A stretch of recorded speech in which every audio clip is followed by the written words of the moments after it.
Nous allons voir maintenant un nouveau chapitre sur la formation vidéo Comprendre un bilan sur le passif. Donc maintenant, effectivement, nous allons voir toute la partie droite que constitue le passif. Le passif donc comprend deux grandes catégories, les capitaux propres et les dettes. Donc c'est ce que l'on va voir dans un premier temps. Nous on va voir dans un premier temps les capitaux propres et ici effectivement ça va permettre, comme on a vu dans l'actif où va l'argent, puisqu'on a vu que admettons l'actif c'était permettre de financer, je dirais, des biens, et bien là c'est d'où vient l'argent, c'est-à-dire mais comment on fait pour financer l'actif. Effectivement, est-ce que ça va être grâce aux capitaux propres ou au niveau des dettes? Ici, vous voyez, nous allons voir dans un premier temps cette partie-là. Vous voyez, donc là, c'est au niveau du passif. Il y a donc deux catégories, les capitaux propres. Et on va voir en détail ce que comprend les capitaux propres avec le capital social, les réserves et les résultats d'exercice. Alors on en verra un petit peu plus parce que peut-être que vous l'avez sur votre bilan. C'est ce qu'on appelle tout ce qui est provision réglementée. Peut-être que vous êtes concerné. Comme ça au moins, eh bien, vous saurez, je dirais, à quoi correspond cette catégorie. Donc dans un premier temps, on va voir ce que comprend, donc qu'est-ce que le capital social. Dans un premier temps, ici, vous voyez donc les capitaux propres. Voilà, c'est ce qui représente effectivement la somme apportée par les propriétaires de l'entreprise. Donc, en fait, effectivement, après, ça peut être donc un reflet de la santé financière, puisque si il est faible, vous voyez, voire négatif, ça veut dire que donc la société manque de ressources, voilà, et qu'il va falloir faire appel soit à une augmentation de capital, soit à des emprunts pour bien, financer l'actif. Voilà, donc si effectivement vous avez un capital social élevé, ben, pour les partenaires de l'entreprise, eh bien ça signifie que votre société est en bonne santé. Par contre, si effectivement ils sont faibles, voire négatifs, ça veut dire que cette société a des problèmes, je dirais, de trésorerie, de financement. Et après, donc, il faut voir s'il faut faire appel à une augmentation de capital pour remonter donc le capital social ou faire appel à un emprunt pour pouvoir financer les investissements.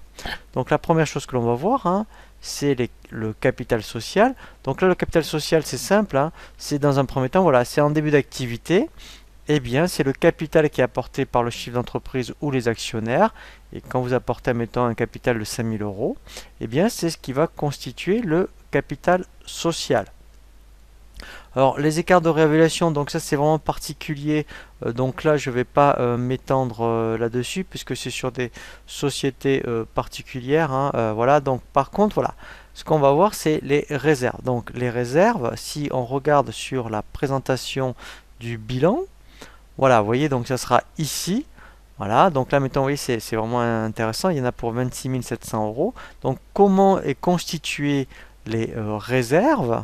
Et lorsque vous avez fait des bénéfices, vous voyez, donc sur les années antérieures, eh bien, vous avez trois types de réserves. Alors, les réserves légales, donc comme son nom l'indique, c'est obligatoire, c'est-à-dire qu'en fait, il y a 5%, donc à chaque fois que vous faites un bénéfice, eh bien, vous devez laisser au minimum 5% du bénéfice net dans les réserves jusqu'à hauteur de 10% du capital.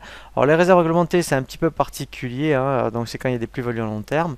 Et sinon, après, voilà, et ça, c'est très très bien perçu, c'est-à-dire qu'en plus éventuellement des réserves légales, pour montrer qu'au niveau des actionnaires, vous gérez votre société et même les actionnaires en bon père de famille, eh bien vous pouvez donc, alors après il y a des assemblées générales ordinaires pour faire ça, donc ils vont voter que, en mettant, ils vont laisser un certain montant par rapport donc, je dirais, à ce que les associés auraient pu percevoir dans l'entreprise.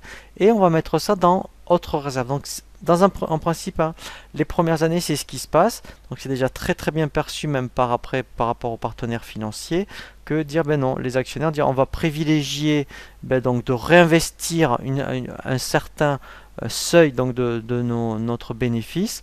Donc on va le laisser entre réserve pour que la société effectivement puisse, je dirais, s'accroître en faisant donc des investissements, en autofinançant en fait, je dirais, ces investissements avec donc les autres réserves.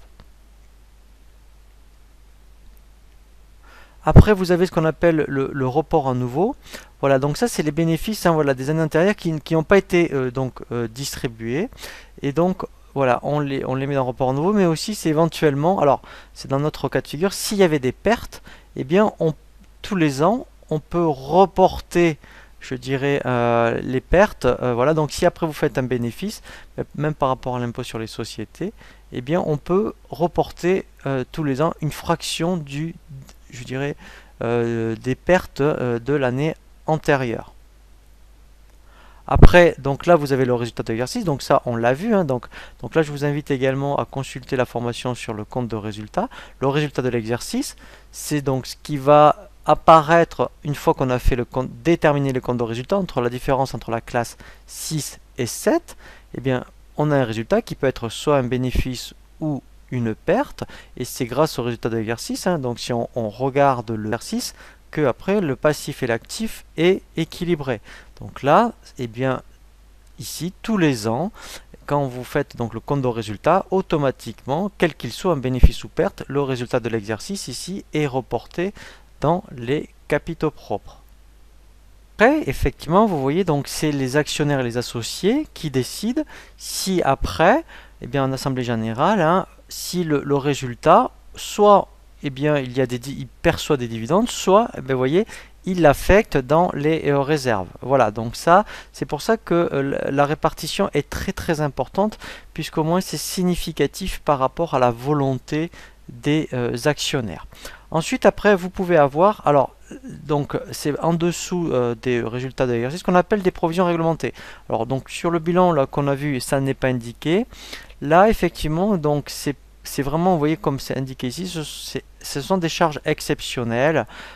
Donc en plus, donc il faut faire attention, hein, quand on passe ce tiers de provision, puisqu'en plus il faut vraiment le justifier parce que fiscalement c'est pas neutre. On peut avoir dans le même principe, mais là ça peut vraiment vous arriver ce qu'on appelle des provisions pour risques et charges, où là, eh bien, on anticipe, par rapport donc à un événement exceptionnel ou un litige qui est en cours et on sait que l'issue malheureusement va être défavorable pour l'entreprise, eh bien, on va passer des provisions et donc dans ce cas-là, après effectivement, hein, ça a un impact sur le bilan, hein, puisque ça va, alors ça va diminuer, hein, le résultat donc d'une entreprise.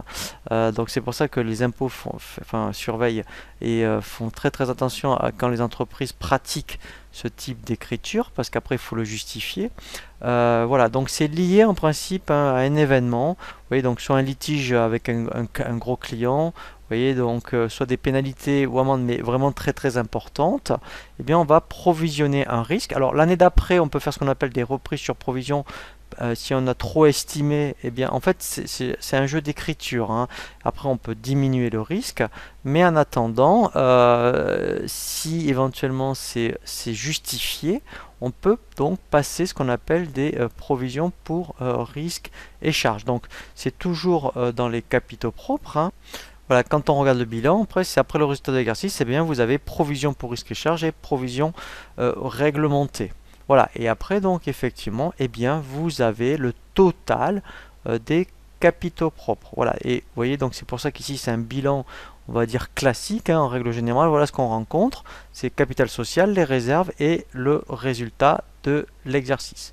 Voilà, donc après on va voir un autre chapitre où là par contre toutes les entreprises sont concernées, c'est la partie dette, où là on va voir les différentes dettes que vous pouvez avoir, aussi bien fiscales, fournisseurs et financières.